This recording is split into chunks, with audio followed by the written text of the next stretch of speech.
अस्सलामुअलैकुम, good morning, सुबह खैर। जागो लाहौर में आप सबको खुशामदीद कहती हूँ। मैं हूँ आपकी होस्ट मुनीबा आसिफ। जनाब, मैं बिल्कुल ठीक ठाक हूँ और उम्मीद है कि आप सब लोग भी ठीक ठाक ही होंगे।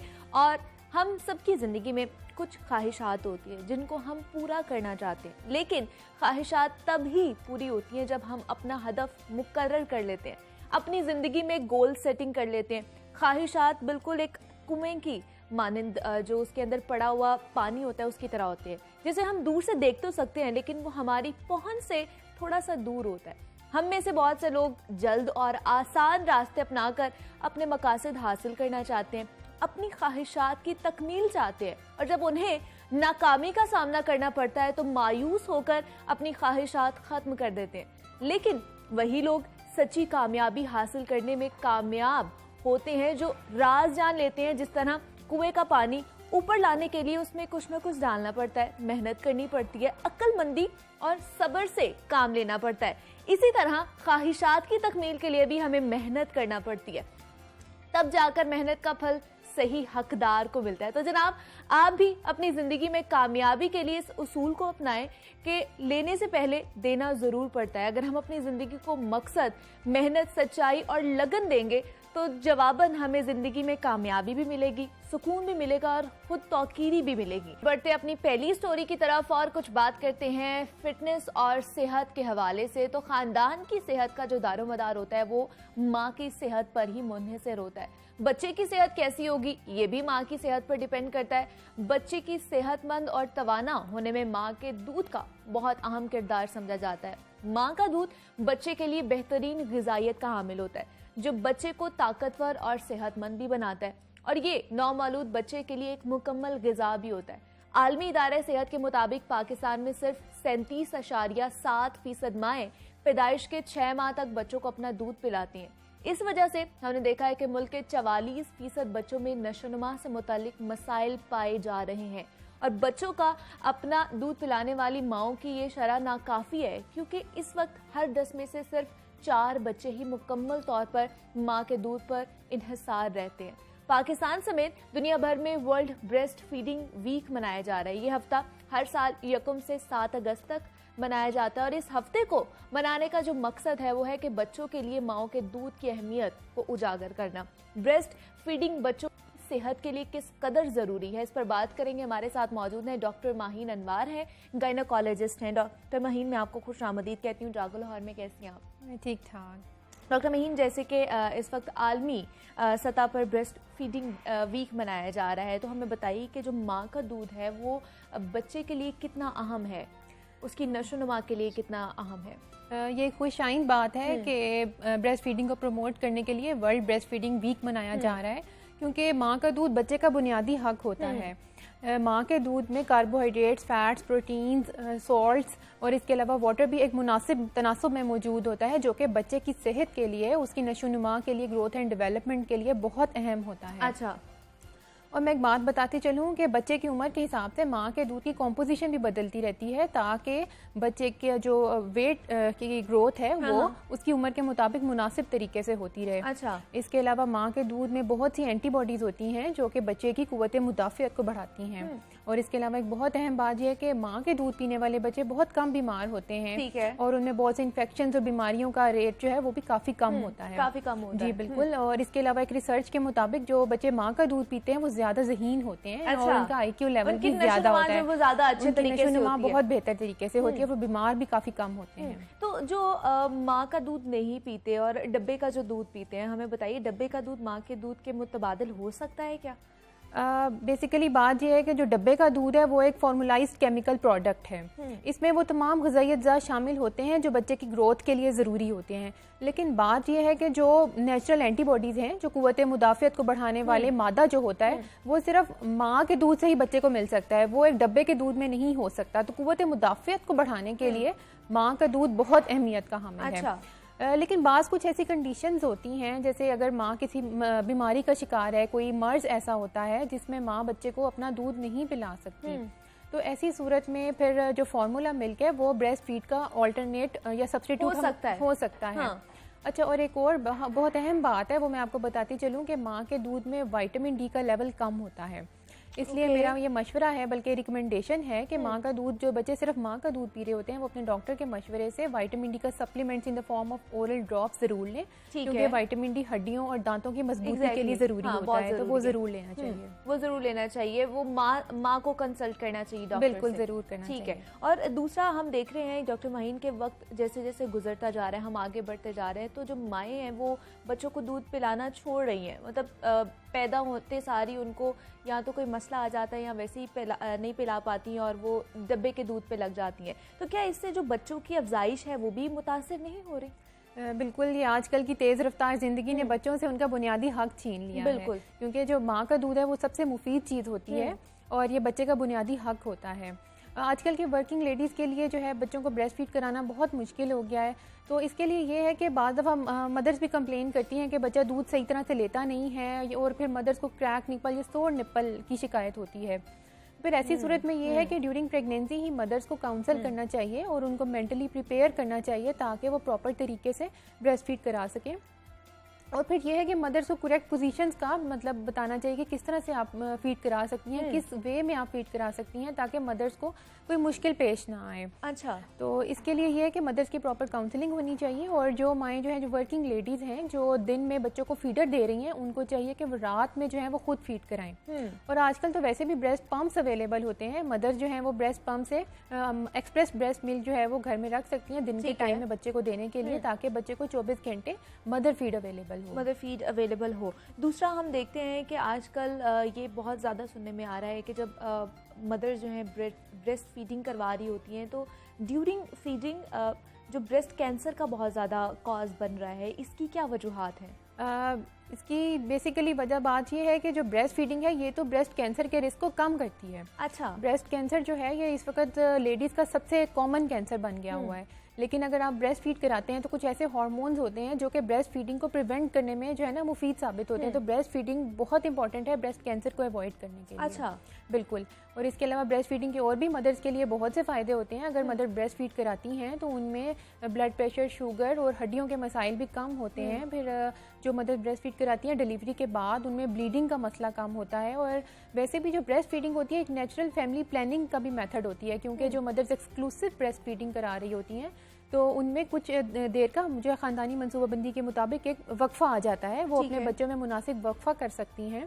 और वैसे भी जो मदर्स ब्रेस्ट फीड कराती हैं उनमें जो प्रेगनेंसी का वेट गेन हुआ होता है वो जल्दी लूज होता है, क्योंकि कैलोरीज बर्न होती हैं ब्रेस्ट फीडिंग कराते हुए। तो फिर ब्रेस्ट फीडिंग जो है मदर्स के लिए बहुत बेनिफिशियल है। लेकिन बहुत सी जो मदर्स हैं वो शिकायत करती हैं कि उनकी ब्रेस्ट में जो है गिल्टियाँ बन जाती हैं, ये भी मतलब अमूमन ऐसा होता है या इसकी भी कोई वजूहात? इसकी बेसिकली वजह यह है कि जो मदर्स रेगुलर ब्रेस्ट फीड करा रही होती हैं उनमें तो ये मसला सामने नहीं आता, लेकिन अगर कुछ वर्किंग लेडीज़ हैं फॉर एग्जांपल, वो कुछ टाइम के लिए कराती हैं और फिर कुछ टाइम नहीं करा रही होती, तो उनमें जो है वो ब्रेस्ट मिल्क जमा होने की वजह से गिल्टियाँ सी फील हो सकती हैं। तो उसके लिए ये है कि ब्रेस्ट मिल्क को एक्सप्रेस करते रहें टाइमली। अगर आप नहीं भी फीड करा रहे तो उसको ज़रूर एक्सप्रेस करते रहें, ठीक है। इससे जो है ना वो गिल्टियों का चांस कम होगा।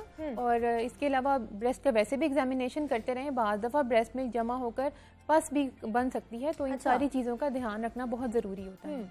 तो माँ को बच्चे को कब तक जो है अपना दूध पिलाना चाहिए, किस उम्र तक अपना दूध पिलाना चाहिए? वर्ल्ड हेल्थ जो ऑर्गेनाइजेशन है WHO, उसकी रिकमेंडेशन है कि पहले 6 माह तो बच्चों को सिर्फ माँ का दूध ही देना होता है, इसके अलावा कुछ भी देने की जरूरत नहीं होती।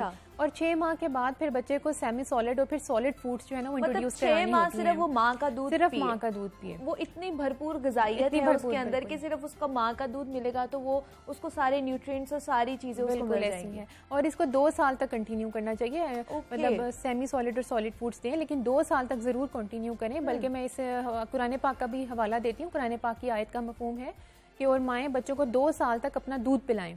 तो जब अल्लाह ताला ने हुक्म दे दिया है, और वैसे भी ये ब्रेस्ट मिल्क बेहतरीन ग़िज़ा है, बच्चों की नशो-नुमा के लिए बेहतरीन है, इसको ज़रूर 2 साल तक कंटिन्यू करना चाहिए। 2 साल तक, पहले 6 माह तो सिर्फ माँ का दूध ही पिलाना है, उसके बाद आप सॉलिड जो चीज़ें हैं वो खिलाना शुरू कर सकते हैं। दूसरा मुझे बताइए डॉक्टर माहीन के जो माँ का दूध है वो बच्चों को किन किन बीमारियों से बचाता है? मतलब बच्चे बीमार हो जाते हैं, हम देखते हैं 1 महीने के भी होते हैं, 2 महीने के भी, मतलब जैसे जैसे वो बड़े होते जाते हैं वो बीमार होना शुरू हो जाते हैं। किन किन बीमारियों से बचाता है दूध? माँ का दूध बहुत मुफीद चीज़ है, ये बच्चे की कुव्वत मुदाफ़ियत को बढ़ाता है और इस तरह बच्चे बहुत से इन्फेक्शंस और बहुत सी बीमारियों से महफूज महफूज रहते हैं। जो बच्चों में कॉमन नज़ला, ज़ुकाम और गला ख़राब का मसला है वो भी कम होता है। फिर सांस की बीमारियां मसलन नमूनिया, एस्थमा, दमा, ठीक है, और इसके अलावा जो हैज़ा, पेचिश और डायरिया जैसे मसाइल होते हैं जो जानलेवा हो सकते हैं, इन सब से भी ब्रेस्ट मिल्क काफ़ी हद तक बच्चे को महफूज रखता है। अच्छा। और जो एलर्जीज़ होती हैं, स्किन की डिजीज़ होती हैं, ये भी ब्रेस्ट फेड बेबीज़ में कम होती हैं। अच्छा। फिर बच्चों में शुगर का मसला, मोटापे का मसला और बाज़ कुछ ऐसे कैंसर भी होते हैं बच्चों के जो ब्रेस्ट फीडिंग करने वाले बेबीज़ होते हैं उनमें वो कम पाए जाते हैं। और इसके अलावा मैं जिक्र करूंगी जो बच्चे वक्त से पहले पैदा हो जाते हैं, मतलब जो प्री टर्म इन्फेंट्स होते हैं, उनमें बहुत से आंतों के इन्फेक्शन और सांस की बीमारियों का मसला हो सकता है। तो ऐसी सूरत में माँ का दूध उनके लिए ज़िंदगी की हैसियत रखता है। और जैसे मैंने पहले भी जिक्र किया कि माँ का दूध पीने वाले बच्चे बहुत ज़हीन होते हैं, एक रिसर्च है ये, इसलिए जो है माँ का दूध ज़रूर पिलाना चाहिए, बच्चे का बुनियादी हक है। लेकिन हमने देखा है कि जैसे ही बच्चा पैदा होता है, हॉस्पिटल में अगर बात की जाए तो वहाँ पर सबसे पहले अगर डॉक्टर से कंसल्ट किया जाता है कि इसको कौन सा दूध पिलाया जाए, तो डॉक्टर एक पर्ची पर लिख के दे देते हैं कि ये डब्बे वाला दूध पिला दे।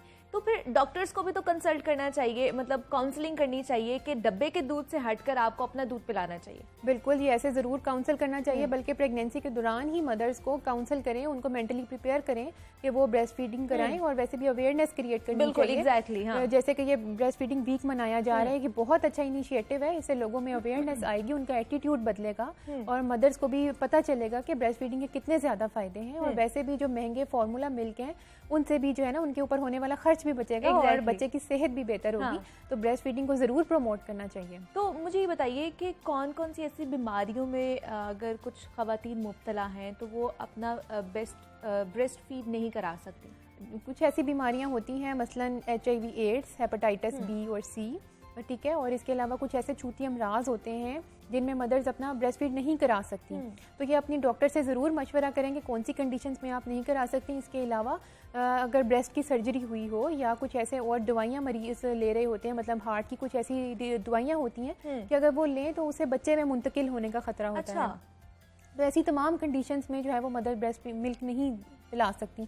और कुछ बच्चे के भी पैदाइशी नकाइस होते हैं जिनमें ब्रेस्ट मिल्क अवॉइड करना चाहिए। ओके, तो ये चंद एक कंडीशन होते हैं। मतलब बच्चे के कुछ जैसे क्लेफ्ट पैलेट और क्लेफ्ट लिप्स, कुछ ऐसे इश्यूज होते हैं जिसमें वो प्रॉपर्ली वो सक नहीं कर सकता, या उसका डायफ्रेगमेटिक हर्निया जैसे इशू होता है बच्चों में। अच्छा। या इसोफेजियल एट्रेसिया, ये कुछ कंडीशंस होती हैं बच्चे में जिसमें ब्रेस्ट फीडिंग को एक या तो प्रॉपर तरीके से दें या फिर वो अवॉइड करने के लिए कहा जाता है। तो इन सारी बातों का ध्यान ज़रूर रखना होता है। ध्यान ज़रूर रखना चाहिए। और इन्हीं सारी बातों को मद्देनज़र रखते हुए ये जो आलमी सतह पर ब्रेस्ट फीडिंग वीक मनाया जा रहा है, और आज भी हमने इस पे ख़ास तौर पर इसलिए टॉपिक रखा है कि तमाम तर जो इसके हवाले से इंफॉर्मेशन है वो आप तक पहुंच सके, क्योंकि बहुत से लोग इसके बारे में बात नहीं करना पसंद भी करते, लेकिन आप लोगों तक ये सारी चीज़ें पहुंचाना हमारी जिम्मेदारी है। दूसरा, मुझे डॉक्टर माहीन बताइए कि बच्चे को अपना दूध पिलाना माँ के लिए कितना मुफीद हो सकता है, मतलब वो कितनी बीमारियों से है वो जान छुड़वा सकती है? जी, माँ का दूध जो है, अगर माँ अपना दूध खुद पिलाती है तो वो उसके लिए बहुत फ़ायदेमंद साबित होता है। जैसे मैंने पहले बात की थी कि ब्रेस्ट कैंसर का रिस्क काफ़ी हद तक कम हो जाता है। इसके अलावा ओवरीज का कैंसर भी काफ़ी हद तक कम हो जाता है। इसके अलावा जो डिलीवरी के बाद ब्लीडिंग है वो कम होती है। और इसके अलावा वैसे भी एक नेचुरल स्पेसिंग आ जाती है, क्योंकि जो मदर्स एक्सक्लूसिव ब्रेस्ट फीडिंग करा रही होती है, मतलब सिर्फ अपना दूध पिला रही होती हैं, तो पहले 6 माह तक हमल होने का चांस काफ़ी कम होता है। तो इस तरह से ये अल्लाह की तरफ से एक मेथड है कि वो बच्चों में नॉर्मल एक वक्फा आ सके। और इसके अलावा जैसे पहले बात हुई थी, वजन कम करने के लिए भी एक बहुत से लोग कहते हैं आप अपना दूध पिलाएंगे तो आपका वजन भी कम हो जाएगा, जो आपने गेन किया होता है। बिल्कुल ऐसे ही बात है, प्रेगनेंसी का वेट गेन जल्दी कम हो जाता है। अच्छा। और फिर मदर और बेबी की बॉन्डिंग के लिए ब्रेस्ट फीडिंग से बड़ी तो कोई चीज़ नहीं है। एक बॉन्डिंग के भी बहुत इंपॉर्टेंट चीज़ है। फिर ब्रेस्ट फीडिंग बच्चे के लिए एक नॉर्मल टेम्परेचर पे, और मदर के लिए भी फीड कराना बहुत ईजी हो जाता है। बच्चा बीमारियों से महफूज रहता है, जिससे मदर्स के लिए भी वो फ़ायदेमंद रहता है। तो ये सारी बातें हैं मदर्स को ये अपने जहन में रखनी चाहिए। और मदर की जो हड्डियों के मसाइल हैं, दिल के मसाइल, ब्लड प्रेशर, शुगर, ये भी कम होते हैं। ठीक है, ये भी मेंटेन हो सकते हैं, इनको आप कर सकते हैं। तो मुझे बताइए, क्या जो माएँ अपने बच्चों को पिलाती हैं दूध, क्या उनको फिर खसूसी ग़िज़ाएँ खाने की ज़रूरत होती है? जी बिल्कुल, जो माएँ अपने बच्चों को दूध पिला रही होती हैं उनको तकरीबन 500 kilo calories per day extra required होती हैं, जो कि उन्होंने बैलेंस डाइट से पूरी करनी होती हैं। ठीक है। तो ऐसी मदर्स को चाहिए कि वो प्रोटीन ज़्यादा लें, मतलब गोश्त, कीमा, अंडे, दूध, दही, ठीक है, नट्स और बीन्स, ये सब अपनी ग़िज़ा का हिस्सा बनाएं। इसके अलावा ताज़ा फ्रूट और वेजिटेबल्स जो हैं वो लें। इसके अलावा फ्रेश जूसेस लें। और ये है कि बहुत ज़्यादा मिकदार में चाय, कॉफ़ी और कोल्ड ड्रिंक को अवॉइड करें। और जो हाईली प्रोसेस्ड फूड्स होती हैं, मतलब जिनमें शुगर्स और सॉल्ट्स बहुत ज़्यादा होते हैं, इनको भी अवॉइड करें, क्योंकि बैलेंस डाइट चाहिए होती है ताकि बच्चे को मुनासिब मिकदार में तमाम मिनरल्स, विटामिन्स और प्रोटीन्स मिलती रहें। और क्या अगर ये इनटेक थोड़ा सा कम है ग़िज़ाओं का, अगर हम भरपूर ग़िज़ाएं नहीं खा रही अगर एक माँ, तो क्या वो सप्लीमेंट्स भी ले सकती है? जी बिल्कुल, मदर सप्लीमेंट्स ले सकती है, ठीक है। आयरन के, कैल्शियम के सप्लीमेंट्स होते हैं और मल्टीविटामिन के सप्लीमेंट्स होते हैं। लेकिन मैं फिर इसी बात पे जोर दूंगी कि जो नेचुरल डाइट है, जो अल्लाह ताला की तरफ से बनाई गई चीज़ें हैं, उनका कोई सब्स्टिट्यूट नहीं हो सकता। तो अपनी प्रोटीन और फल और सब्जियों के ऊपर ज़रूर जो है ना फोकस करना चाहिए। वो फोकस करें और अपनी बैलेंस डाइट रखें ताकि आप भी सेहतमंद रहें और आपका बच्चा भी सेहतमंद रहे। डॉक्टर माहीन अनवर हमारे साथ मौजूद थी, गायनोकोलॉजिस्ट हैं। डॉक्टर माहीन, बहुत शुक्रिया आपका कि आपने हमें वक्त दिया और आप यहाँ पर आई हैं। जनाब, ब्रेस्ट फीडिंग वीक मनाया जा रहा है ये, और उसके बारे में कुछ इन्फॉर्मेशन थी जो हमने आप तक पहुँचाई। उम्मीद है कि आप लोगों को ये टॉपिक पसंद आया होगा और डिस्कशन जो हमने किया वो भी आप लोगों के लिए मुफीद साबित हुई होगी। तो और भी आपसे बात करेंगे, लेकिन यहाँ वक्त हुआ एक छोटी सी ब्रेक का। मिलते हैं इस ब्रेक के बाद।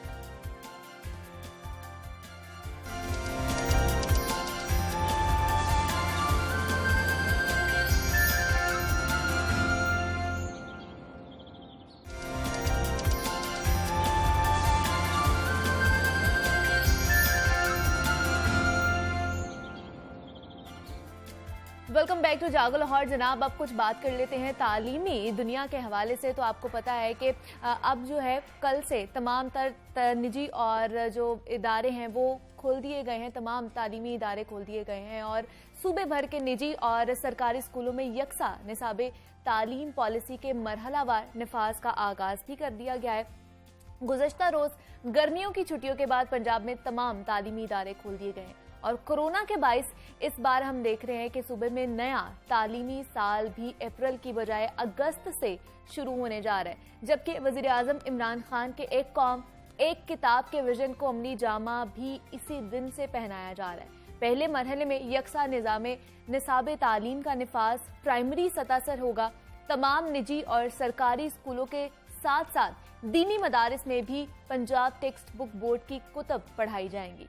यकसा निसाबे तालीम की पॉलिसी कितनी मौसर साबित हो सकती है, अमली तौर पर पॉलिसी का निफाज मुमकिन है भी या नहीं है, इस पर बात करते हैं। हमारे साथ मौजूद हैं माहिर तालीम है सना आरिफ हैं। सना, मैं आपको खुश आमदीद कहती हूँ जागो लाहौर में। कैसी हैं आप? मैं बिल्कुल ठीक, आप कैसी हैं? मैं भी बिल्कुल ठीक ठाक। सना, हम देख रहे हैं कि पंजाब में प्राइमरी की सतह पर जो है सिंगल करिकुलम को उसका निफाज कर दिया गया है। तो आपके ख्याल में ये कितना अच्छा कदम उठाया गया है और जो मयार तालीम है हमारा वो कितना बेहतर हो पाएगा इससे? पहले तो ये मैं कहूँगी, अगर ये सोचा जाए कि यकसा इस सिंगल नेशनल करिकुलम से आपका तालीमी निज़ाम बिल्कुल बेहतर हो जाएगा, तो ऐसा नहीं होगा। अच्छा, ये डेफिनेटली एक सही जानिब में कदम है, लेकिन इसके साथ और भी बहुत चीज़ों की ज़रूरत पड़ेगी। ठीक है। उसके अलावा थोड़ा सा टाइम लगेगा। ऐसे नहीं होगा कि आज इम्प्लीमेंट हुआ है तो 6 महीने में सब कुछ ठीक हो जाएगा, ऐसे नहीं होगा। तकरीबन 1 से 1.5 तालीमी साल लग जाएगा for things to improve even या शो प्रोग्रेस। ठीक है। उसके साथ फिर देखें ना, सिर्फ निसाब नहीं होता है, टीचर्स की ट्रेनिंग होती है, ये सब चीज़ें। सो नाउ दैट ये निसाब तैयार है, अब टीचर ट्रेनिंग पे फोकस किया जा सकता है, स्कूल्स की हालतों पे फोकस किया जा सकता है। सो दैट इज़ हाउ ये डेफिनेटली एक सही जानिब पे कदम है और इसको लेके फिर आगे बेहतर किया जा सकता है, लेकिन उसके लिए भी थोड़ा सा टाइम लगेगा। टाइम टेकिंग प्रोसेस है ये। जी, ये तो हमेशा जितनी भी कौमें हैं जब तब्दीली की तरफ गई हैं तो पहला कदम किसी ने उठाया है और फिर वक्त के साथ साथ आहिस्ता आहिस्ता वो आगे बढ़ते गए हैं। तो मुझे बताइए, किसी भी मुल्क में सिंगल करिकुलम जो है वो ही पढ़ाना क्यों ज़रूरी है? मतलब डिफरेंट क्यों नहीं हम निज़ाम तालीम जो है पढ़ा सकते हैं? देखिए, इसमें ये चीज़ मैं थोड़ी सी क्लैरिफाई करना चाहूँगी कि आप निज़ाम तालीम और निसाब को मिक्स कर रहे हैं। ठीक है। निज़ाम तालीम मल्टीपल हो सकते हैं, आप 5 निज़ाम तालीम लगा लें, 6 लगा लें। निसाब का मकसद ये है कि इस मुल्क में जब एक बच्चा एक क्लास से निकलता है तो उसको कम से कम ये चीज़ें आनी चाहिए। ओके। सो उससे आप एज अ कंट्री या एज अ एक मुल्क के तौर पे ये इंश्योर कर सकते हैं कि मेरे मुल्क से जो बच्चा दूसरी जमात से लेट सपोज निकला है उसको कम से कम ये सारी चीज़ें आती होंगी। और ये चीज़ें आप चाहे स्कर्दू से जाके एक बच्चा ले लें, चाहे घोटकी सिंध से जाके ले लें, ये बराबर होनी चाहिए, जो नहीं थी।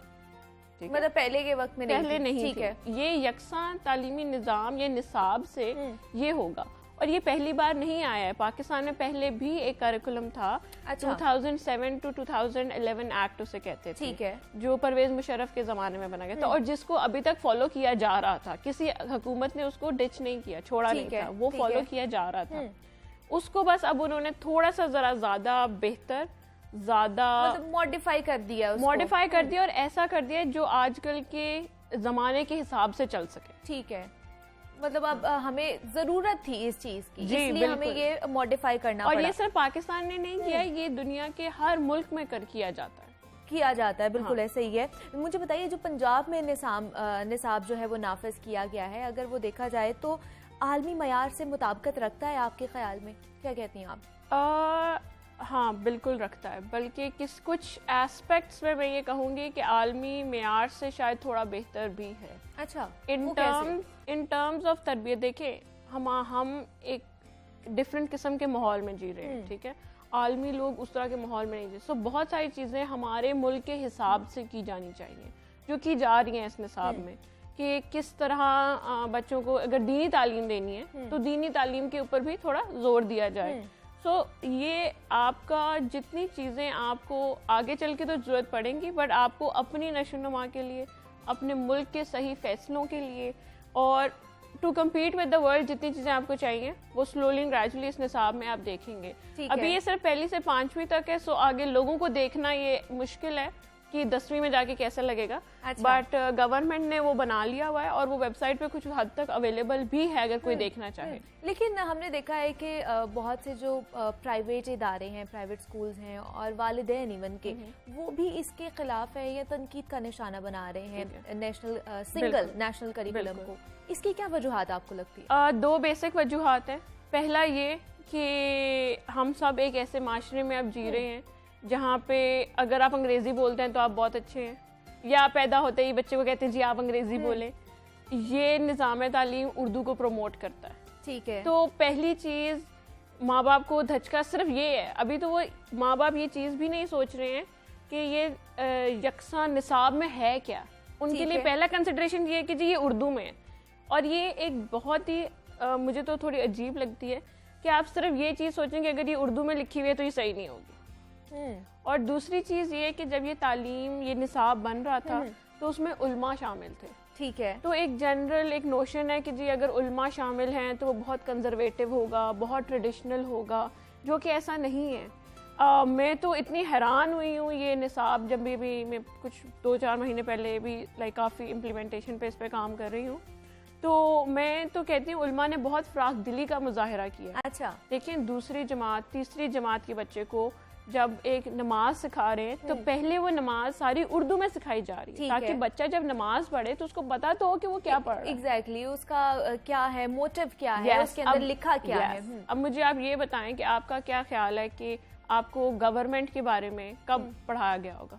कौन सी छोटी क्लासेस में तो नहीं पढ़ाया जाता। एग्जैक्टली, हम 8, 9, 10th में जाते हैं, आप दूसरी जमात में पढ़ा रहे हैं। अच्छा, अब ये निसाब में हमारे शामिल कर दिया गया है। दूसरी जमात में आपको बताया जाएगा कि हुकूमत क्या होती है, हुकूमत क्यों चाहिए, और आपके लिए हुकूमत को क्या करना चाहिए, आपके हकूक से आगाह कर रही है। ठीक है। दूसरी पहली जमात से आपको पेट्रियटिज्म पे पढ़ाया जा रहा है कि मुल्क से आप करें।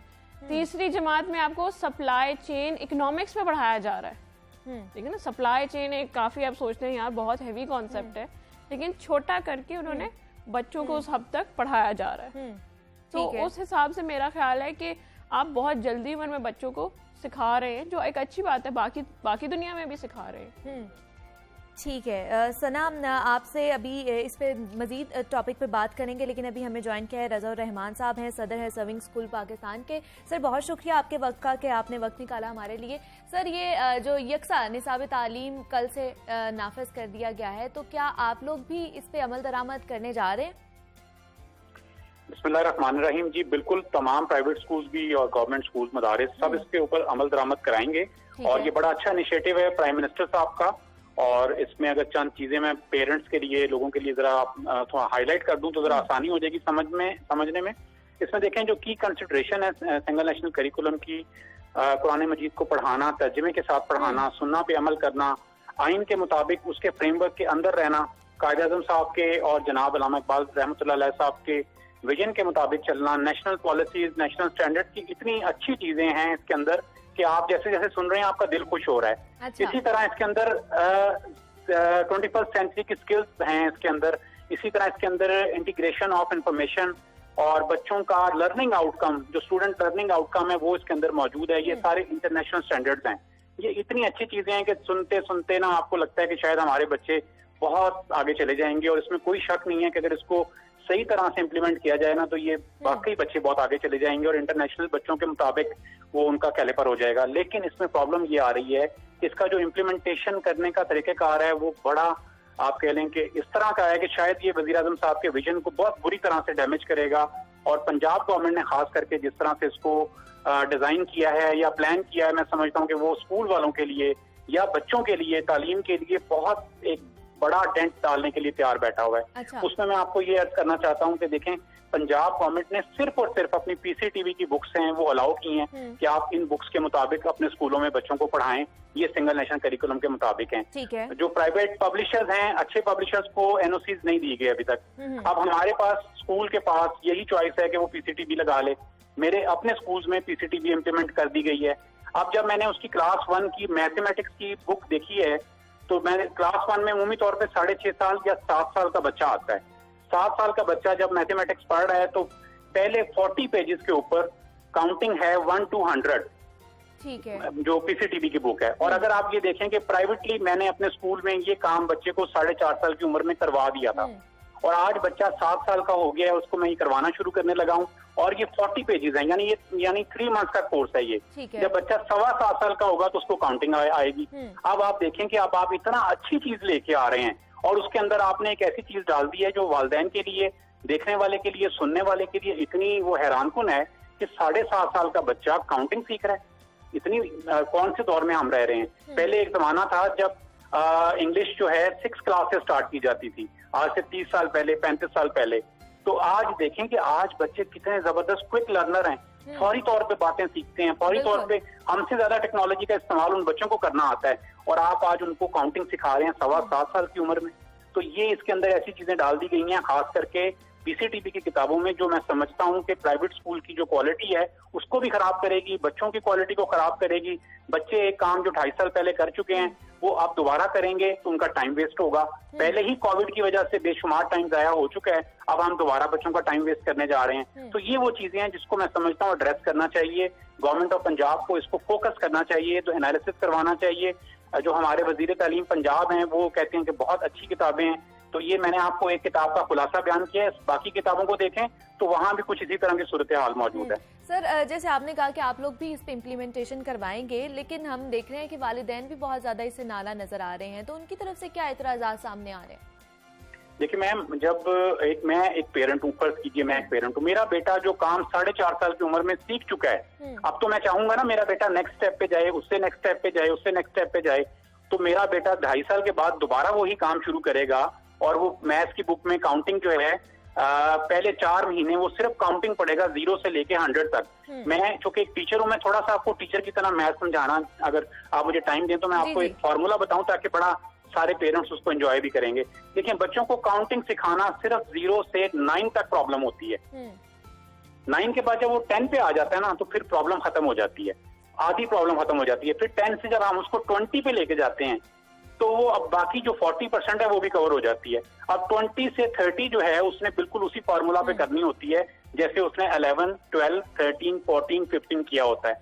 और 20 से 30, 30 से 40 वो अगली चेन इतनी आसान हो जाती है कि बच्चा विद इन डेज कर लेता है। और आपने 40 ऐसे ही, ये बहुत मेरे ख्याल से जेन्युइन मसाइल हैं जिनकी तरफ जो है आप लोग भी इशारा कर रहे हैं और वालिदैन भी इसकी तरफ इशारा कर रहे हैं। बहुत शुक्रिया रज़ाउर रहमान साहब कि आपने वक्त निकाला और हमारे साथ गुफ्तगू की है। सदर है सर्विंग स्कूल पाकिस्तान के, बहुत शुक्रिया सर आपका। आपने भी सुना उनकी जो गुफ्तगू थी, तो आप क्या कहती हैं इसके ऊपर? उन्होंने तो काफी चीजें हमें गिनवाई हैं। देखिए, पहली चीज जो मेरा ख्याल है कुछ अर्सा पहले शफकत महमूद साहब ने भी कही थी, वो ये उन्होंने कही थी कि यकसा तालीम निज़ाम को ऐसे नहीं सोचना चाहिए कि आप इससे आगे नहीं पढ़ा सकते। ठीक है, इससे मुल्क में ये कहा गया है कि आप इससे कम नहीं पढ़ा सकते। ठीक है, ठीक है।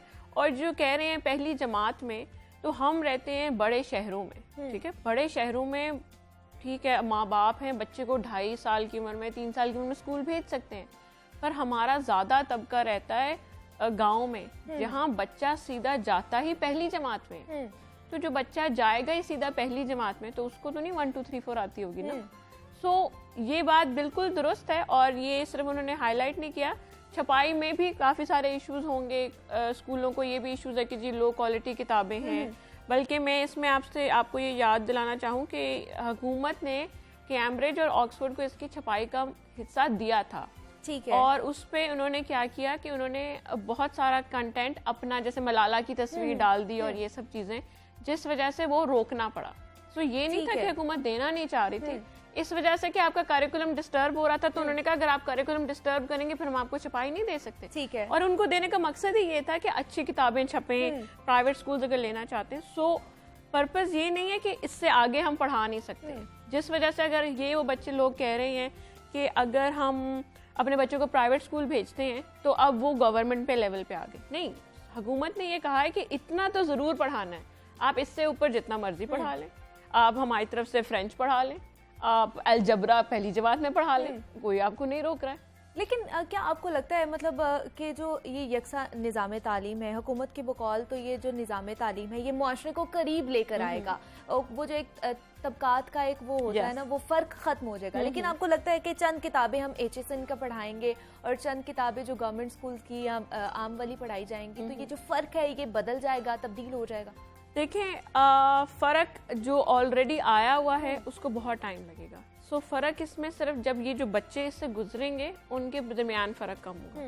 दूसरी चीज़ मैं आपको ये कहूँगी कि देखें, तरबियत का बड़ा फ़र्क पड़ता है, ठीक है, माहौल से आपका माहौल जो इंसानों से बनता है। आप जैसे इखलाक किताबों में नहीं पढ़ा सकते, जिस तरह तरबियत किताबों में नहीं पढ़ा सकते। माहौल कैसे एक जैसा दिया जाएगा? मतलब अगर HSN का देखें या गवर्नमेंट स्कूल का देखें, तो माहौल बिल्कुल डिफरेंट। बिल्कुल बिल्कुल अभी डिफरेंट है, अभी डिफरेंट है, पर आप इसको साल डेढ़ दें, ठीक है, और आहिस्ता आहिस्ता ये बेहतर हो जाएगा। अभी क्यों माहौल डिफरेंट है? अभी माहौल डिफरेंट इसलिए कि पहली जमात का बच्चा गवर्नमेंट स्कूल में ले तो वो बेचारा इंग्लिश बोलना तो दूर की बात समझ भी नहीं सकता, और HSN का बच्चा लें तो वो आपको पूरा फर सुनाएगा। मैं आपको अपना वाकया बताती हूँ। 6-7 साल पहले की बात है, मैं गवर्नमेंट स्कूल में पढ़ा रही थी और मैं 3rd ग्रेड को साइंस पढ़ाती थी। वही साइंस इंग्लिश में थी, जैसे कि हुकूमती तौर पे थी। मैं क्लास में गई, मैंने पढ़ाना शुरू किया। कोई 1 महीने डेढ़ बाद मैंने रियलाइज़ किया कि जब बच्चे चीटिंग भी कर रहे हैं ना, तो वो कंटेंट की चीटिंग नहीं कर रहे हैं, वो सिर्फ दूसरे को देखते हैं कि इसने कैसा डिजाइन बनाया और वैसा डिजाइन छापा लगा लेते हैं। अच्छा। अब बच्चे से पूछे, बच्चा आपने चीटिंग क्या की है? मतलब ये वर्ड जो आपने चीटिंग किया इसका मतलब क्या है? नहीं पता। तो मैं तो इतनी हैरान हुई, और मैंने खुद उस टाइम पे, ये आज से मतलब 6-7 साल पहले की बात है, उस टाइम पे मैंने साइंस इंग्लिश उर्दू दोनों में पढ़ानी शुरू कर दी। ठीक है, ताकि आपको कम से कम ये तो पता चले कि कौन से बच्चे को इंग्लिश नहीं आती और कौन से को साइंस नहीं आती। अब यहाँ मैं साइंस पढ़ाती रहूँ, पता चले बच्चे को इंग्लिश नहीं आती, मैं इंग्लिश पढ़ाती रहूँ तो उसका साइंस हो जाए। तो एटलीस्ट साल के आखिर तक ये हो गया था कि आपको तीसरी जमात का बच्चा मेरी क्लास का आके ये बता सकता था ये बारिश होती क्यों है। शायद अंग्रेजी में उतने अच्छे से ना बता सकता हो, लेकिन आपको कॉन्सेप्ट वो एक्सप्लेन कर सकता था। देखिए, एक और चीज़ जो इस निज़ाम में बहुत अच्छे डाली गई है, जो पूरी दुनिया में भी की जाती है, इंग्लिश को एज अ लैंग्वेज पढ़ाया जा रहा है। ठीक है, अभी ये नहीं है कि आप वोकैबुलरी याद कर लें, ग्रामर याद कर लें, आपकी इंग्लिश अच्छी हो जाएगी। नहीं, ऐसे तो कभी भी अच्छी नहीं होगी। मैंने जर्मन 6 हफ्ते में सीख ली थी। जर्मन दुनिया की वन ऑफ द मोस्ट मुश्किल समझी जाती है, लेकिन वो ऐसे है कि अगर आप उसको एज अ लैंग्वेज करें, आप उसको बोलें, ठीक है, आप उसका इस्तेमाल करें, आपको आ जाएगी। सो ये कुछ चीज़ें जो मेरा ख्याल है पहले एड्रेस नहीं हो रही थी, लेकिन कहीं भी ये तो कहा नहीं जा रहा कि जी ये आज जो बना लिया ये फाइनल है और ताअबद रहनुमाई तक यही रहेगा। अच्छा, हमेशा इम्प्रूवमेंट की जगह रहती है, लेकिन आपने ये सोचना होता है कि जी मेरा पहला कदम सही जगह पे होना चाहिए, सही दिशा में होना चाहिए, सही डायरेक्शन में होना चाहिए। आपने जैसे सना अमेरिका से ग्रेजुएशन की हुई है, तो वहाँ पर भी पूरे मुल्क में एक ही निसाब है? तो पहले तो मैं ये बता दूं, 3 साल मैंने वहाँ से किए थे, और फिर मैंने पाकिस्तान सेटल होना था ये तालीम को लेके, तो मैंने आखिरी साल यहाँ FC में ख़त्म किया, और मास्टर्स मेरा बाहर से है। और आपकी बिल्कुल ऐसे ही है, वहाँ पे अमेरिका में उसे कहते हैं टेरानोवा टेस्टिंग। ठीक है, टेरानोवा टेस्टिंग को आप ऐसे समझिए जैसे 5वीं और 8वीं के बोर्ड है। अच्छा, ठीक है। हर 5वीं जमात के बच्चे को और हर 8वीं जमात के बच्चे को टेरानोवा टेस्टिंग के एग्जाम देने पड़ते हैं। मेरी अपनी बहन ने दिए थे अच्छा, जब वहाँ पे थी। तो वो सिर्फ ये इंश्योर करते हैं टेरानोवा टेस्टिंग, और वो हुकूमत की तरफ से टेस्टिंग होती है, स्कूल नहीं वो टेस्ट कर सकता। मकसद ये होता है उस टेस्ट का कि पता चल सके कि क्या बच्चा उस लेवल तक पहुंचा भी है जो हम एज अ कंट्री चाहते हैं या नहीं पहुंचा। तो तभी मैं कह रही हूँ जर्मनी दुनिया का टॉप ममालिक में से एक है, तालीम के लिए एक आला जगह समझी जाती है। तो वहाँ पे भी एक हर मुल्क ने डिसाइड करना होता है कि जब मेरा बच्चा जाए, अभी मैं आपको ही तो दूसरी तीसरी की बात करें ना, 2 इंजीनियर्स लें, एक आप लें जीकी से और एक आप लें कहीं और से, किसी भी और यूनिवर्सिटी का, दोनों को भेज दें आप जर्मनी, दोनों की एजुकेशन में जमीन आसमान का बिल्कुल ऐसे ही है, एग्जैक्टली। तो बाहर के लोग कहते हैं कि किसको लें पाकिस्तान का मेयार, हाँ। इसको लें या इसको लें। तो ये चीजें थोड़ी सी हम खत्म करना चाह रहे हैं कि दुनिया को पता है, इंडिया से बच्चा जाता है, उनको पता है, आंखें बंद करके हर बंदा कहता है यार इंडिया से अगर ये इंजीनियर हम लेंगे तो उसको 100% ये चीजें आती होंगी। तो इंडिया में भी यकसा निज़ाम तालीम ही वहाँ पर भी पढ़ाया जा रहा है, अब यहाँ पर भी स्टार्ट कर दिए गए। तो आपको क्या इंडिया कहाँ पर स्टैंड कर रहा है, उनका जो मयार तालीम इतना अच्छा क्यों है फिर?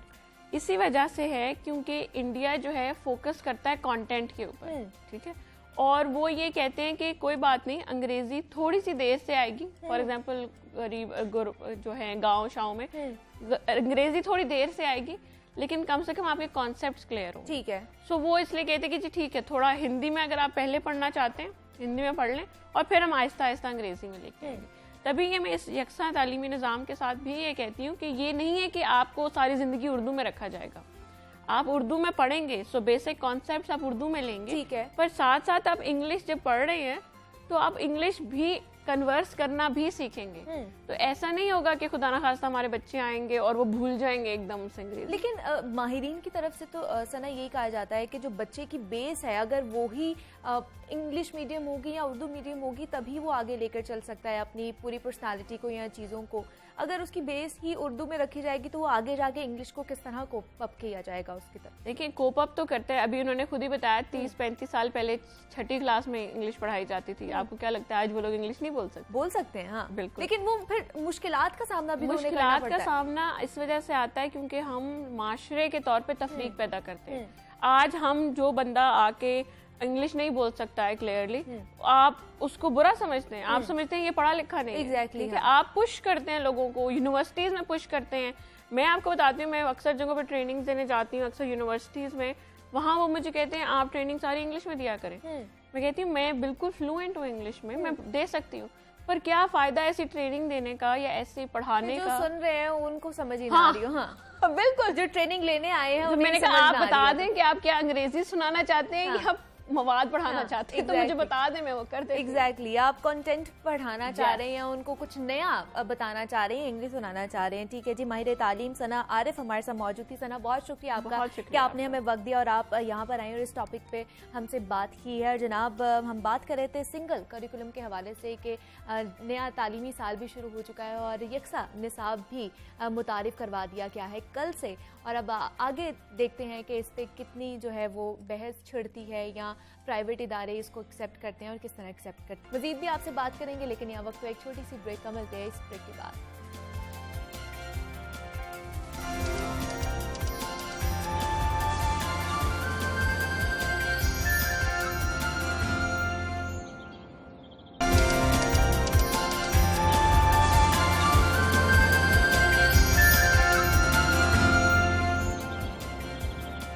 वेलकम बैक टू जागो लाहौर। जनाब आगे बढ़ते हैं और कुछ बात कर लेते हैं सोने शहर लाहौर के हवाले से। तो लाहौर को गुज़श्ता कई सालों से मौसमियाती तब्दीलियों का सामना है, जिसकी वजह से शहर के दर्जा हरारत में मुसलसल इजाफा होता जा रहा है। उसके साथ साथ अक्टूबर या नवंबर का महीना आता है तो स्मॉग का मसला भी सर उठाने लग जाता है।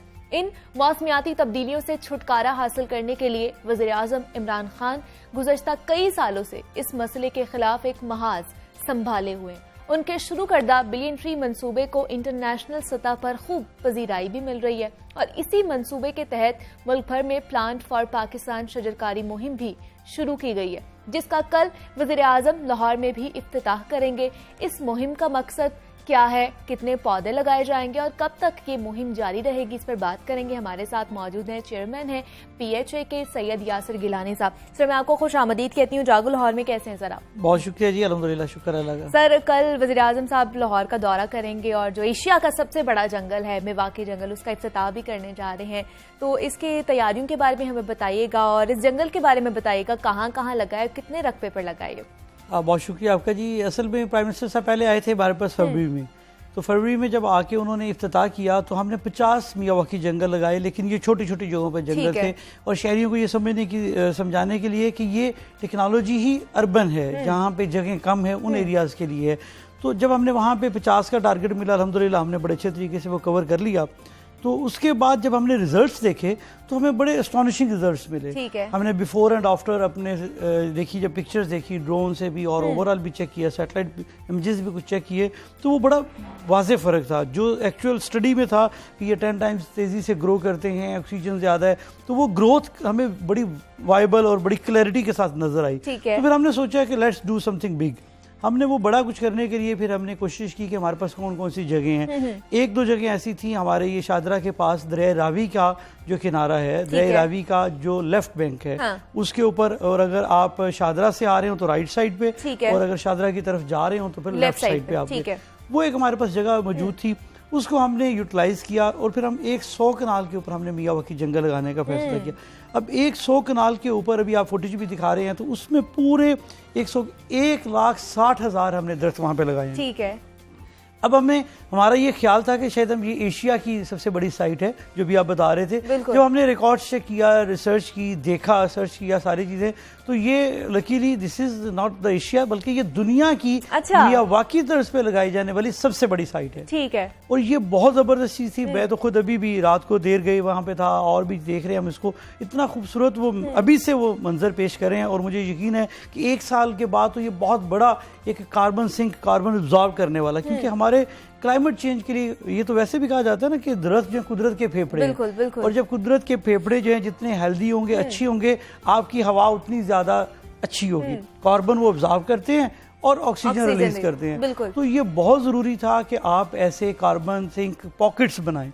तो हमने, क्योंकि हमारे लास्ट जो मियावाकीज थे उसमें हमने उसको देखते हुए, उसकी कामयाबी को देखते हुए ये लगाया।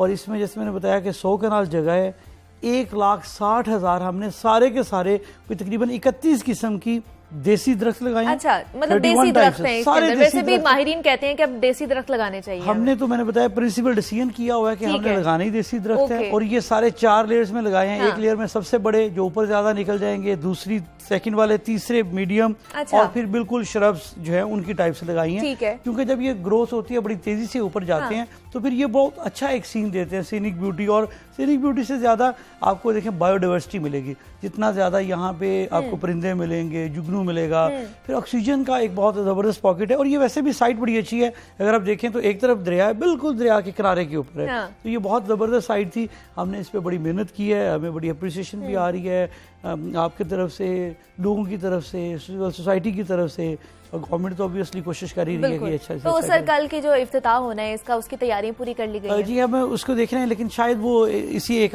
हफ्ते के अंदर हो। प्राइम मिनिस्टर साहब की कोई मसरूफियत है अगर, तो शायद वो कल लाहौर नहीं आ रहे हैं। ठीक है। तो जो ही वो लाहौर आएंगे इंशाल्लाह इसका इफ्तिताह करेंगे। इसका इफ्तिताह कर दिया जाएगा। सर ये जंगल उगाने में कितना अरसा हमें दरकार लगा हुआ है, और दूसरा कितने लोग इसमें शामिल थे? इसमें तो आप देखें हमने, क्योंकि बड़ी तेजी से ये लगाया, हमारे पास इसकी वो सारी पिक्चर्स मौजूद है। मेरा ख्याल है कि हमारे पास कोई सैकड़ों के करीब माली एट ए टाइम काम करते रहे हैं। अच्छा। सबसे पहले तो ये था कि जो एग्जिस्टिंग स्ट्रक्चर था, अगर लोगों ने देखा हो तो ना वो पार्क था और ना वो ग्राउंड थी। पार्कों के अंदर खेलना मना है, लेकिन वहां पे लोग खेलने आ जाते, जगह भी नहीं थी, तो वो ग्रास भी नहीं वहां पे रहता था, पौधे भी नहीं रहते थे, लगाते थे नहीं रहते थे। तो एक तो ये जगह की सिलेक्शन हमने इसलिए की। दूसरा ये था कि फिर हमने मशीन लेके 3 फीट तक खुदाई की है। जब 3 फीट खुदाई करके सॉइल रिप्लेस किया है, इसके अंदर कैनाल सिल्ट डाली है, बगास डाली है, राइस रस्क डाला है, फार्म यार्ड मेन्योर डाला है, इन सारी चीज़ों को बकेट के साथ मिक्स किया, मशीनरी बकेट के साथ। वो सारी चीज़ें मिक्स करने के बाद एक पूरा मीडिया तैयार हुआ। फिर उसके बाद खुदाइयाँ की की गई बड़ी एक सिमेट्री के साथ। अब वहाँ पे एक ब्रिज भी है, उसके ऊपर से खड़े होकर अक्सर मॉनिटर कर रहे होते थे, तो बड़ी सिमेट्री के साथ हमारे वहाँ पे डायरेक्टर्स ने, असिस्टेंट डायरेक्टर्स ने, हमारे मालियों ने बहुत मेहनत की है और ये रिकॉर्ड टाइम में हमने कोई गालबन 20 से 22 दिनों के अंदर अंदर इसको तकरीबन कंप्लीट किया। अच्छा। और फिर हमने उसके बाद जो इसके ऑन ग्राउंड वर्किंग की मैं बात कर रहा हूँ, फिर हमारे उधर लोगों ने बड़ी तेज़ी से हमने प्लांट्स वहाँ पे मुहैया किए, फिर प्लांट्स लगाए जिस तरीके से लगाने थे सारे, तो डे एंड नाइट हमने वहाँ पे 3-3 शिफ्टों में काम होता रहा, तो बहुत ज़्यादा भरपूर तरीके से हमने काम किया। लेकिन ये खुशी की बात है कि हमारा जो शहर लाहौर है, जो चैलेंजिंग था, जिसके ऊपर पहले यही खबरें थी कि इसमें स्मोग और धुआं और ये भी एक रियलिटी थी, तो अब हम कम से कम इसे कहते हैं वार फुटिंग बेसिस के ऊपर, हंगामी बुनियादों के ऊपर कुछ ऐसा करने जा रहे हैं, ऐसा कोशिश कर रहे हैं और कर भी रहे हैं, अमली तौर पर डिलीवर कर रहे हैं, जो कि फ्यूचर जनरेशन के लिए, जो लीडर है वो फ्यूचर जनरेशन का सोचता है। हो सकता है कि इसका इमीडिएट इम्पैक्ट ना आए, लेकिन इंशाल्लाह हमने अभी, मैंने आपको बताऊँ, मुझे बड़ी खुशी हुई कि 6 माह पहले हमने लगाया था, और जब हमने उनके इमेजेस देखे तो वो बहुत तेज़ी से ग्रो कर रहे थे, प्लांट्स यूँ लग रहा है जैसे एक दूसरे से कंपटीशन करते हुए ऊपर जा रहे हैं। दैट्स वाई हमने फिर इसको मियावाकी को लगाया। तो सर ये सिर्फ क्या जो मियावाकी जंगल है, ये सिर्फ जंगल ही रहेगा या इसमें एक्टिविटीज के लिए भी पार्क्स या पिकनिक स्पॉट्स भी बनाए जाएंगे? नहीं, इसमें ऐसा तो नहीं है, लेकिन हमने वैसे गज़ीबोस 4 लगाए हैं, वॉकवेज लगाए हैं। जब आप वहाँ पे वॉकवे, छोटे से वॉकवेज बनाए हैं, आप वॉक थ्रू उसको करते हैं जब, तो आपको एक डिफरेंट सी फीलिंग आती है। आप बहुत सारे लोगों ने प्राइवेट भी यहाँ पे किया हुआ था, लेकिन हमने जब इसको किया है तो हमने 3-4 प्लेसेस बनाई हैं गज़ीबोस की तरह के, वहाँ पे बैठ के उसको भी हमने नेचर के करीब रखा है। कुछ वॉकवेज हमने डिज़ाइन ऐसे किए हैं कि you can walk through the jungle, तो वो आपको एक जंगल लाइक फील भी आएगी। हमने उसको इस तरह से मेंटेन किया। इसकी फेंसिंग हमने प्रॉपर कर दी है, क्योंकि ये वर्ल्ड लार्जेस्ट साइट थी, फिर हमारी ज़रूरत थी कि इसको बहुत ज़्यादा फेंस किया जाए। हमने प्रॉपर इसकी फेंसिंग कर दी है, बार्ब लगा के, बार्ब वायर लगा के, ताकि इसकी पूरी की पूरी प्रोटेक्शन की जा सके, कोई जानवर या कोई और ऐसा तरीका करना हो। तो कोशिश तो हम पूरी कर रहे हैं, इंशाल्लाह देखिए कामयाबी। तो क्या सर जब ये एक दफ़ा उग जाते हैं तो क्या उसके बाद इसकी मेंटेनेंस नहीं होती है, या फिर भी मेंटेन करना पड़ता है? इसकी जो है ओवरऑल ये इसकी जो रिकमेंडेशंस हैं वो ये हैं कि आफ्टर 3 इयर्स इसकी 0 मेंटेनेंस है। ठीक है, 3 सालों के बाद। अदरवाइज आपकी जो पार्क है ना, पार्क को तो आपको लाइफ टाइम मेंटेन करना पड़ता है। ग्रास की कटिंग है, आपको श्रब्स हैं देखना है, उसको तरतीब में लगाना है, पानी लगाना है। इसकी 3 साल तक मेंटेनेंस है हमें, और इसकी मेंटेनेंस कोई इतनी कॉस्टली नहीं है। इसकी मेंटेनेंस में सिंपल ये है कि आपको ये देखना होता है कि आपने पानी वाटरिंग करनी है इसकी। हमने वहाँ पे 2 अपने लगाए हुए हैं, मोटर्स लगाई हुई हैं, तो वाटरिंग आपने करनी है, सब पौधों को पानी मिले। 3 साल बाद जब दरख्त अपनी प्रॉपर जड़ पकड़ लेता है, और ये मैंने बताया बड़ी आइडियल साइड है क्योंकि रिवर के बिल्कुल एज के ऊपर है, तो उसके बाद वैसे कहीं और भी हो 3 साल के बाद फिर आपको ज़रूरत नहीं रहती है, क्योंकि इसमें जो श्रब्स हैं वो छोटी हैं, वो बिल्कुल नीचे रह जाएंगी, दरख्त फैलाव में बड़े होके ऊपर चले जाएंगे, तो वो जो ऊपर वाली 3 लेयर्स हैं वही इनफ होती हैं। फिर उसके बाद नीचे फिर आपको कोई ऐसी चीज़ की ज़रूरत नहीं रहती है। तो 3 साल बाद इसकी 0 मेंटेनेंस, इसकी 0 मेंटेनेंस है, लेकिन 3 साल तक इसको मेंटेन करने की हमें ज़रूरत पड़ सकती है। दूसरा सर, PHA ने मानसून के सीज़न में 5 लाख दरख्त लगाने का जो ऐलान किया था, ये किन किन इलाकों में लगाए जाएंगे और क्या ये लगाए जा चुके हैं और कब तक मुकम्मल हो जाएंगे? हमने इसको शुरू कर दिया हुआ है। ये हमारी 7 को हमारी ओवरऑल पूरे शहर में कैंपेन है, जिसमें हम प्लांट अ ट्री के नाम से रोड्स पे भी लेके जाएंगे लोगों को, मुख्तलिफ जगहों के कैंप्स लगाएंगे ताकि लोगों को पौधे दें। वो लोग एक शौर, एक एक्टिविटी जनरेट करनी है। 50,000 पौधे हम शहरियों में तकसीम करेंगे, ठीक है। बाकी 5 लाख हम प्लांट करेंगे। वो शहरियों में तकसीम करने का मतलब ये है कि शहरियों के अंदर एक अवेयरनेस हो, और बहुत सारे लोग हैं जो लगाना चाहते हैं, वो कहते हैं कहाँ से लें, कहाँ से ना लें, तो वो एक पूरी की पूरी एक एक्टिविटी जनरेट करने का मकसद है, ताकि उनकी अवेयरनेस भी हो और जो ज़रूरतमंद लोग हैं वो पौधा लेके लगा भी सके। 5 लाख हम लगाएंगे। इसके साथ अगेन मैं मेंशन करना चाहूँगा, हमें आप लोगों के ताउन की वजह से बहुत सारे सिविल सोसाइटी के लोगों ने हमें हमारे साथ शामिल हुए हैं, वो शामिल होकर लगा रहे हैं। बड़े अभी रिसेंटली दावत इस्लामी ने एक फ़ैसला किया कि पूरी मुल्क गिर सतह पे वो बहुत ज़्यादा पौधे लगा रहे हैं। हमारे साथ वो कोलैबोरेशन में हैं, काफ़ी ज़्यादा पौधे लगा रहे हैं। बाग़-ए-जनाह में लगाए हैं, हमारे फ़र्खाबाद में और मुख्तलिफ जगहों पर इंशाल्लाह। तो ये कि हम पूरे शहर के अंदर हमारे 7 जोन हैं। हर डायरेक्टर को हमने कहा था कि जो मैक्सिमम जगह आप लगा सकते हैं, कुछ जगहों पे तो उन्होंने कहा जी सैचुरेशन आ गई है। फिर हमने कहा कि पार्कों के कुछ एक कॉर्नर्स ऐसे हैं जहाँ पे हम ये इस टाइप की, अगर एग्जैक्ट मियावाकी की वहाँ पे नहीं भी है सिनेरियो, लेकिन फिर भी हम थिक प्लांटेशन करते हैं ताकि वो ज्यादा से ज्यादा दरख्त ऊपर जाए। तो इसकी सर डेडलाइन क्या है, कब तक इसको मुकम्मल कर लिया जाएगा? ये तकरीबन हमारा 2 से 2.5 महीने होते हैं यूजुअली, ठीक है। लेकिन जो प्रॉपर टाइम होता है, right no this is the best time, क्योंकि प्लांटेशन के लिए मानसून जो बेहतरीन मौसम होता है, जो आपको नमी चाहिए होती है वो ऑलरेडी सॉइल के अंदर मौजूद होती है, तो वो बड़ी तेजी से पौधे को जो जरूरत है, जब आप एक जगह से पौधे को दूसरी जगह लेके जाते हैं तो उसको 2-3 दिन उसके लगते हैं, जाहिर है है, उसकी रूट सिस्टम ने वहाँ पे एस्टेब्लिश होना होता है, वो अपना फंक्शन करना होता है। तो वो जो सॉइल की तरफ से सपोर्ट चाहिए होती है वो ऑलरेडी मौजूद होती है। तो बाहर का मौसम कहा जाता है बहुत अच्छा है पौधों के लिए, और दूसरा ये मानसून का है। तो मानसून का मौसम जो पूरे का पूरा ये बेस्ट है मेरी नज़र में, तो ये उससे भी बाहर से भी ज़्यादा अच्छा है नए पौधों के लिए कम से कम। तो ये अल्हम्दुलिल्लाह हम पूरे मानसून के अंदर इसको लगाएंगे। मानसून के इस मौसम में ये मुहिम स्टार्ट की गई, और इस ड्राइव में जो आम लोग भी शामिल आम लोगों को हमने कॉलेजेस में गए हैं। अच्छा। हमने आजकल तो छुट्टियां थी लेकिन टीचर्स ने लगाए हैं, क्योंकि जब टीचर्स लगाएंगे तो बच्चे देख कर उनको लगाएंगे। 7-8 कॉलेजेस में मैं खुद जा चुका हूँ, और जगहों पे हमने अपने तमाम जोन को कहा है कि कोशिश करें सिविल सोसाइटी को शामिल करें, जहाँ पौधे लगाने वहाँ को लोगों को लेके आए, बच्चों को लेके आए, शहरियों को लेके आए, ताकि जब कोई शख्स खुद इसमें इन्वॉल्व हो जाता है फिर उसका लेवल है, सेंसिटिविटी लेवल है, वो उसका और हो जाता है, वो उसको सेंसिटाइज हो जाता है, उसकी एहतियात करता है, उसके बारे में वो ज़रा केयर करता है। तो ये कोशिश हम पूरी कर रहे हैं कि ये लगाएं। और ये मैं आपको बताऊं कि 5,50,000 हमारे अब हो जाएंगे, और इससे पहले तक भी हम 11,60,000 लगा चुके हैं।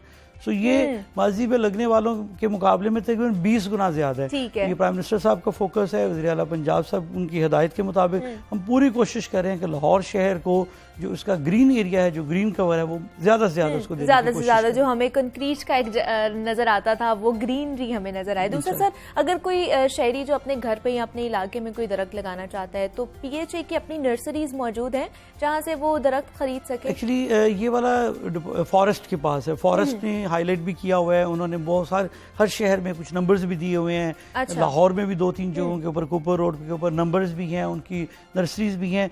ये वाला काम मेनली फॉरेस्ट डिपार्टमेंट करते हैं, क्योंकि क्लीन ग्रीन का बराह रास्त जो फंडिंग और वो जो ओवरऑल, क्योंकि PHA तो सिर्फ लाहौर को करेगा ना, तो क्लीन एंड ग्रीन ने तो पूरे पंजाब को देखना है, तो फॉरेस्ट डिपार्टमेंट उसको कर रहा होता है। हम ये करेंगे कि हमने 7 को 50,000 वो एज ए कैंपेन कह लें हम करेंगे, लोगों को देंगे मुख्तलिफ स्पॉट्स के ऊपर, यानी लिबर्टी से लेके शादरा और हमारा जो दूसरा एरिया है चाइना जो हमारा साइड है, यानी शहर की तकरीबन सारी साइड जो हैं वो हम चाइना स्कीम वाली साइड कह लें, शालामार साइड कह लें, सब्जाजार कह लें, इकबाल टाउन कह लें, ऑलमोस्ट ऑल एरियाज के अंदर हम सारी की सारी चीजें ये इस तरह से तो 7 को हम ये करेंगे। तो मुझे सर ये भी बताइएगा कि कौन कौन से दरख्त हमें ज्यादा लगाने चाहिए अपने इर्द गिर्द जो है वो माहौल दोस्त हो?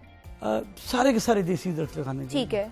और हम कोशिश ये कर रहे हैं कि उन देसी दरख्तों के अंदर भी कुछ हम फ्रूट ट्रीज भी लगाएं।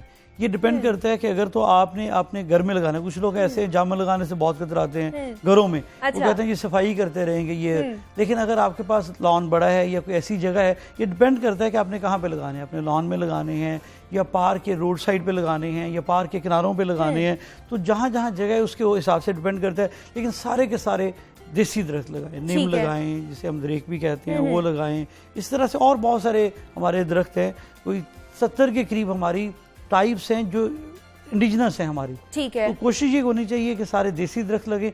होगा ये कि देसी दरख्त जल्दी से बड़ा होगा, बीमारियां उसके ऊपर निस्बतन कम कैच करेगी। जो हमारी इन्वायरमेंट है जो गर्मी और सर्दियों की, वो उसके अंदर रेजिस्टेंस उसकी अच्छी होती है, उसकी परफॉर्मेंस अच्छी होती है, उसकी ग्रोथ अच्छी होती है, उसके पत्ते हैं उसको हम टेक्निकली फॉलिज बोलते हैं, वो बड़ा होता है।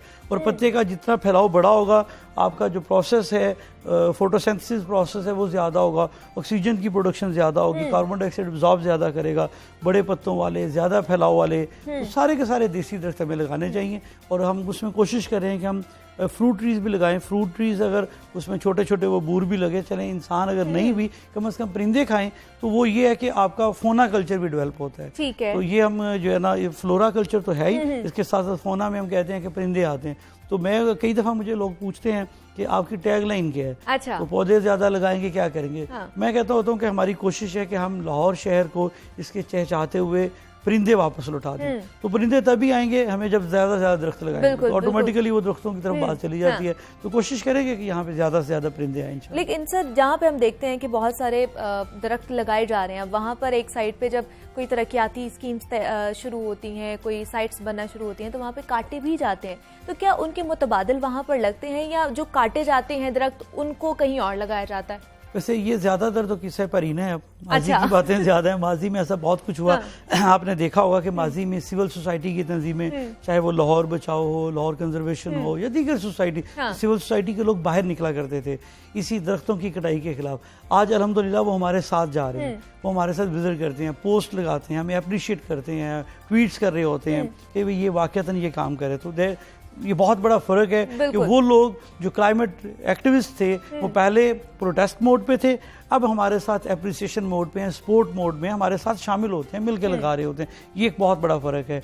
इवन देन फिर भी जाहिर है जब शहर बढ़ जाता है कुछ चीज़ें आपको इंफ्रास्ट्रक्चर देना पड़ता है, तो हमारे पास ट्रांसप्लांटर भी है। पूरी कोशिश होती है कि मिनिमम जो है वो ट्रीज़ की जो है वो उसको डिस्टर्ब किया जाए, डिस्प्लेस किया जाए जहाँ ज़रूरत होती है, क्योंकि डेवलपमेंट अथॉरिटी का काम होता है, फिर वो हमसे रब्ता करके हम उसको कोशिश करके रिप्लेस भी करते हैं और ज़्यादा दरख्त भी वहाँ पे लगाते हैं, ज़्यादा दरख्त लगा देते हैं और उनको रिप्लेस भी कर देते हैं। ठीक है जी, चेयरमैन PHA सैयद यासिर गिलानी साहब हमारे साथ मौजूद थे। सर बहुत शुक्रिया आपके वक्त का कि आपने हमें वक्त दिया और आप यहाँ पर आए हैं। और जिस तरह हम बात कर रहे थे दरख्तों के हवाले से और जिस तरह हमारा क्लाइमेट चेंज होता जा रहा है, मौसमियाती तब्दीलियाँ होती जा रही हैं, जैसे ही सर्दियाँ आती हैं तो जो फॉग है या स्मॉग है वो सर उठाना शुरू हो जाती है, तो उसको ही मद्देनजर रखते हुए हमें अपने माहौल को बेहतर बनाना है, ज़्यादा से ज़्यादा दरख्त लगाने हैं। और उसी तहत जो है ये PHA की जानिब से मुहिम्मात का भी आगाज़ किया जाता है और ये मेवाकी जंगलात भी लगाए जा रहे हैं। 100 के करीब अब ये लगाने जा रहे हैं और एक जो एशिया का या दुनिया का सबसे बड़ा कहा जाए तो मेवाकी जंगल, उसका इफ्तिताह किया जाएगा कुछ ही दिनों में और वज़ीर आज़म साहब आएंगे और उसका इफ्तिताह करेंगे और उसके बाद हमारा जो माहौल है मेरे ख्याल से वो बेहतरी की तरफ गामजन होगा। जनाब, आज का जो प्रोग्राम का वक्त है वो ख़त्म हो चुका है। आपने अपना बहुत सारा ख्याल रखना है, मुझे भी दुआओं में याद रखिएगा। जाते जाते शहजाद रॉय का गाना है तेरा मुखड़ा हसीन, वो ज़रूर सुनिएगा। अल्लाह हाफ़िज़।